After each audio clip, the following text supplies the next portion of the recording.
សូមចុចលើ Subscribe ហើយចុចលើរូបកណ្ដឹងនោះលោកអ្នកនឹងឃើញពាក្យបញ្ជាក់ថា You get occasional notification ជាការស្រេច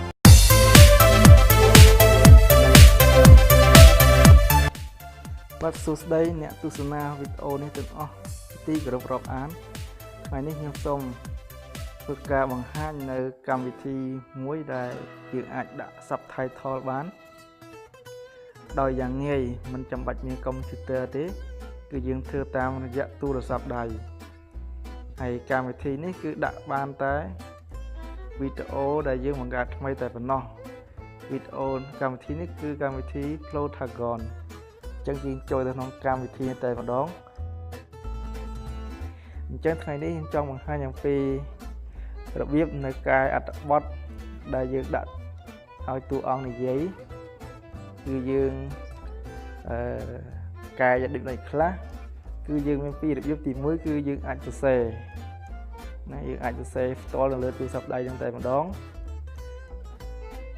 នឹងហើយយើងកែតម្រូវមកតាមចិត្តដែលយើងចង់ហើយទី2គឺយើងអាច copy អត្ថបទនោះចេញពីកម្មវិធីណាមួយដែលយើងបានរក្សាទុកទោះបីទូរស័ព្ទដៃក្តីក្នុងកុំព្យូទ័រក្តីគឺយើង copy ចេញពីក្នុងកុំព្យូទ័រហើយផ្ញើចូលប្រព័ន្ធអ្នកនៅសង្គមរបស់យើងមានដូចជា Telegram ដូចជា Messenger ដូចជា Facebook អីយើងទៅ share ទៅក្នុងហើយយើង copy វាយកផាសនៅក្នុងអត្ថបទដែលយើងចង់ដាក់នេះជាការស្រេច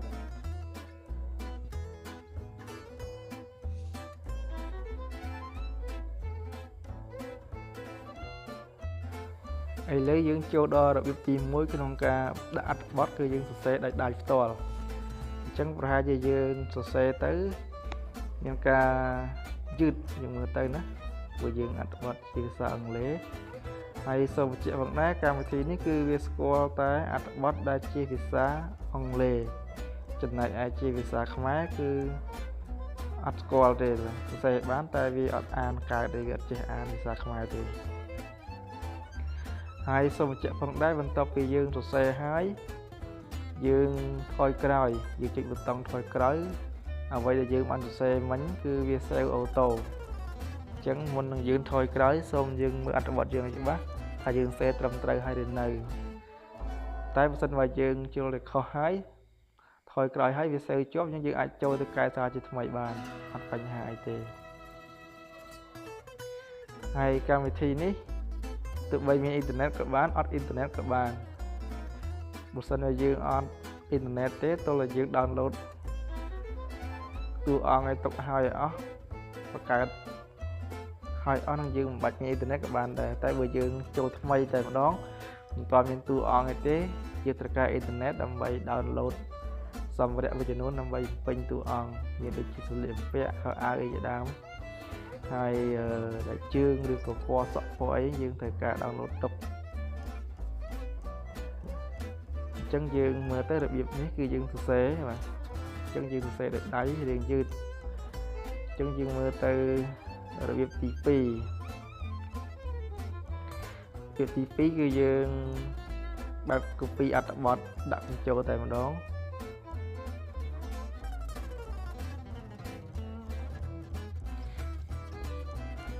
ចឹងសូមលោកអ្នកមើលទៅថានេះខ្ញុំ copy អត្ថបទនេះចេញពីកម្មវិធី Word គឺខ្ញុំបានសរសេរវានៅក្នុងកម្មវិធី Word ក្នុងកុំព្យូទ័រហើយខ្ញុំផ្ញើបន្តមកក្នុងកម្មវិធី Telegram តបទៅខ្ញុំ save វាក្នុង Telegram ហើយយើងបើកអត្ថបទមួយគឺយើង copy ពីហ្នឹងហើយយើងយកទៅផាសនៅក្នុងវីដេអូដែលយើងចង់ដាក់មិញដែលយើងចង់ដាក់អត្ថបទហ្នឹងដើម្បីវាចេញ subtitle នៅពេលដែលយើងផុសនៅក្នុងកម្មវិធី YouTube គឺយើង copy មកហើយយើងចូលមកក្នុងកម្មវិធី Plotagon ហើយយើងផាសទៅលើតួអង្គដែលយើងចង់ឲ្យនិយាយខ្ញុំចង់ឲ្យតួអង្គ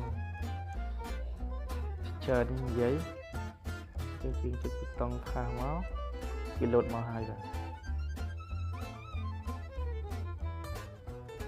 បន្ទាប់ពីវាលោតមកហើយយើងត្រូវមើលអត្ថបទនឹងឡើងវិញគឺលោវាខុសពាក្យវាអត់បានដាក់សញ្ញាផនឬក៏សញ្ញាខណ្ឌអត់បានដាក់ comma ឬក៏លេខជារម៉ាំងអីជួនកាលវាអត់អានសំឡេងជាលេខទេវាអានជាអក្សរដូចជា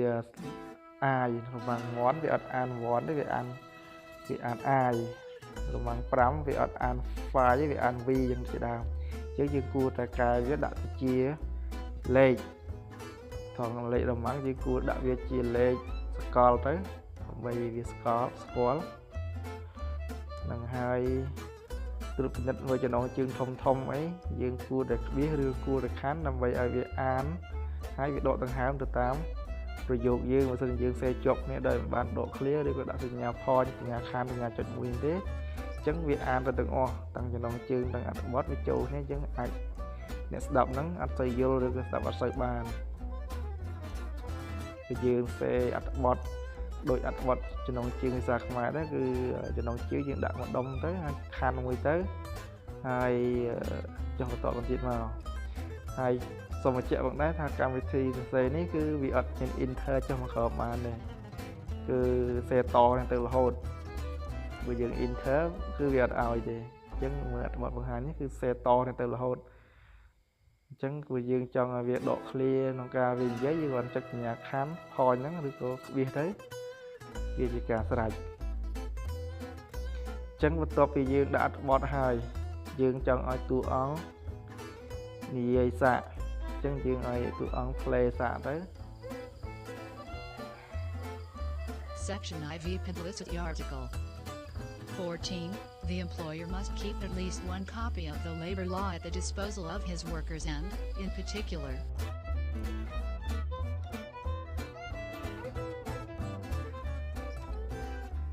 ហើយបន្ទាប់ពីយើងមើលទៅ play សាកសំឡេងអីត្រូវហើយយើងចាប់ផ្ដើមដាក់ឲ្យតួអង្គសម្ដែងកាយវិការយើងមើលក្នុងវងកញ្ចក់នេះយើងកាយវិការមានច្រើនមានតាំងពី A ដល់ Z យើងមើលទៅតាមអត្ថបទយើងអត្ថបទយើងខឹងយើងដាក់ angry មកបើអត្ថបទយើងយល់ព្រមយើងដាក់ agree ទៅបើអត្ថបទយើងសូមស្វាគមន៍យើងយកពាក្យ skimming មកវាលើកឲ្យស្ពះស្វាគមន៍ហើយអញ្ចឹងបន្ទាប់ពីយើងដាក់រូបភាពហើយដាក់អត្ថបទហើយដាក់កាយវិការគួរជាទីពេញចិត្តត្រូវនឹងអត្ថបទយើងហើយនឹងយើងសម្រាប់យកអញ្ចឹងបន្ទាប់ទៀតយើងបណ្ឌិតឡើងវិញពីលើដល់ក្រោមមានកន្លែងណាខុសឲ្យទៀតវាកែទៀតបន្ទាប់ពីកែហើយយើងគាត់ចុចសញ្ញាប៊ូតុងធ្វើក្រោយវា save ជាប់ទៅស្វ័យប្រវត្តិទៅ auto save បន្តមកទៀតបន្ទាប់ពីយើង save រួចរាល់អស់ហើយយើងចង់ save វាទៅក្នុងម៉ាស៊ីនរបស់យើងទៅក្នុង gallery របស់យើងឬក៏ទៅ memory យើងគឺយើងមើលសញ្ញាព្រួយខាងក្រោមសញ្ញាព្រួយឡើងលើគឺយើងចុចវាទៅគឺវារត់ save ហើយកម្មវិធីនេះគឺវាអត់ជាប់ copyright ទេហើយវាស៊ីនឹងធំបន្តិចហើយនឹងដើរយឺតបន្តិចបើយើងដាក់ត្រឹម 2-3 នាទីវា save ទៅលឿនទេតែបើយើងដាក់ច្រើនលើសពី10នាទីអញ្ចឹងវា save ចាប់ពី10នាទីឡើងទៅបានរួចអញ្ចឹងបន្ទាប់ពី save រួចហើយលោកអ្នកអាច save វាទៅក្នុង gallery ឬក៏ចូលទៅក្នុងកម្មវិធីសង្គមរបស់យើងមានដូចជាកម្មវិធី Messenger Facebook ឬក៏ Telegram WhatsApp ឯជាដើមអញ្ចឹងយើង save វាសូមបញ្ជាក់ការ save គឺយើងយក save ពាក្យថា export with subtitle បើយើងអត់យកពាក្យ subtitle ទេ subtitle យើងដាក់វិញគឺវាអត់ជាប់ទេបាទ